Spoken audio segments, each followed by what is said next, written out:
සුබ දවසක් ඔයගොල්ලෝ හැමෝටම. අද මම මේ වීඩියෝෙන් පෙන්වන්න හදන්නේ දෙල් පොතු කොහොමද හාල් මැස්සොත් එක තෙල් දාගන්න කියලා. අපි එහෙනම් මුලින් බලමු මේකට අවශ්‍ය කරන දේවල්. අද මම මේ රෙසිපි එක හදාන්න ලෑස්ති කරන් තියෙනවා. මෙන්න මේ විදිහට ඔලු කඩාගෙන හොදගත්තු හාල් මැස්ස ග්‍රෑම් 50-75ක් විතර. ඊට අමතරව අවශ්‍ය වෙනවා දෙල් ගෙඩියක දෙල් පොතු මෙන්න මේ විදිහට මම හීනෙට කෑලි කපාගෙන තියෙන්නේ. ඊට අමතරව අවශ්‍ය වෙනවා කරපිංචා, රම්පේ, මාළු මිරිස්, රත් ලුණු මේ විදිහට හීනෙට කපාගෙන, එනසාල්, කුරුදු පොතු, අමු මිරිස්, සුදු ලුණු බික් දෙකක් විතර මේ විදිහට තලාගෙන ඊට අමතරව ලෑස්ති කරන් තියෙනවා පොල් තෙල් මේසෙන් දෙකක් තුනක් විතර. පොඩ්ඩක් 3-5 කුඩු අරන් තියෙනවා. සූදුරු වැට, කහ කුඩු, ලුණු කුඩු, ඒත් එක්ක අවශ්‍ය ප්‍රමාණයට කෑලි මිරිස්. මෙන්න මේ දේවල් තමයි අවශ්‍ය වෙන්නේ. අපි එහෙනම් බලමු කොහොමද මේ දෙල් පොතු හාල් මැස්සත් එක්ක තෙල් දාගන්න කියලා. අපි මේ දෙල් පොතේ හාල් මැස්ස තෙල් දාගන්නකොට මුලින්ම කරන්න ඕනේ මීයගේ වළඳකට දාගන්න ඕනේ හාල් මැස්ස ටික. ඊට පස්සේ ඒකට මම දාගන්නවා දෙල් පොතු ටික.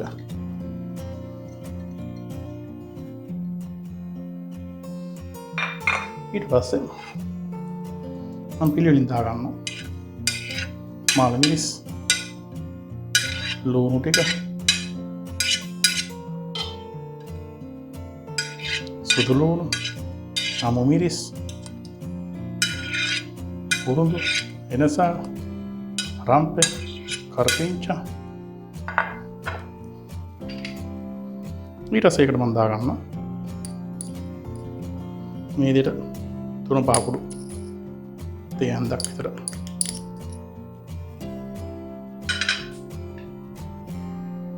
කෑලි මිරිස් දාගන්නවා තේ හඳි 2-3ක් විතර.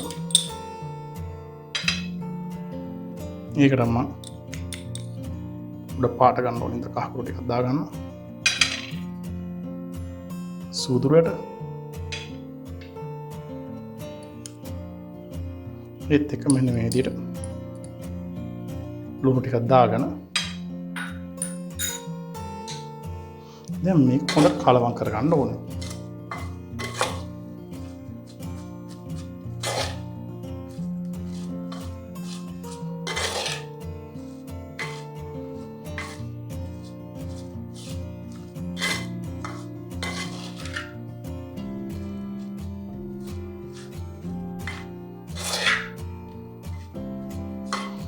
මෙන්න මෙහෙම සේරම දේවල් ටික හොඳට කලවම් වුණාට පස්සේ මම මේකට දාගන්නවා මෙන්න මේ විදිහට වතුර කෝප්ප කාලක් භාගයක් විතර ප්‍රමාණයක්.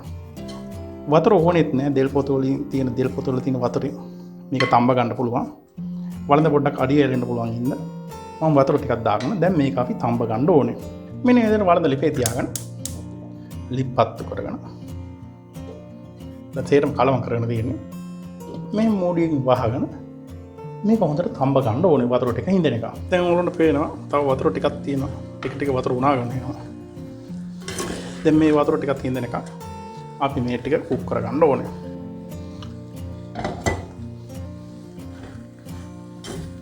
දැන් ඔයගොල්ලන්ට පේනවා වතුර ටික හිඳිලා දැන් මේ දෙල් පොතු මේ විදිහට හොඳට තැම්බිලා තියෙන මෙහෙම කෑලි කැඩෙන්න.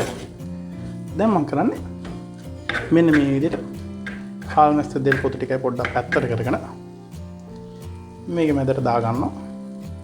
මෙන්න මේ විදිහට තෙල් මේසෙන් 2-3 දාගෙන මේ තෙල් ටික හොඳට රත් කරගන්නවා. මෙන්න මේ විදිහට තෙල් ටික හොඳට රත් වුණාට පස්සේ දැන් මේක අපි මෙන්න මේ විදිහට හාල් මැස්ස දෙල් පොතු ටික හොඳට කලවම් කරගන්න ඕනේ. කලවම් කරගෙන මේ විනාඩියක් විතර මේ දෙල් පොතුයි හාල් මැස්ස ටිකයි පොඩ්ඩක් තෙල් දාගන්න ඕනේ. හරි විනාඩියක් විතර තෙල් දාගත්ත පස්සේ දැන් අපේ හාල් මැස්ස එකයි දෙල් පොතු එකයි ලෑස්ති. අපි දැන් බලමු කොහොමද මේක පිළිගන්නන්නේ කියලා. ඉතින් මෙන්න මේ විදිහට තමයි අහක දාන දෙල් පොතු වලින් ඊටම රසවත් විදිහට හාල් මැස්සොත් එක්ක තෙල් දාගන්නේ. ඉතින් ඔයගොල්ලෝ හදලා බලන්න. නැවත වීඩියෝ එකකින් හමු වෙනතුරු සුබ දවසක්.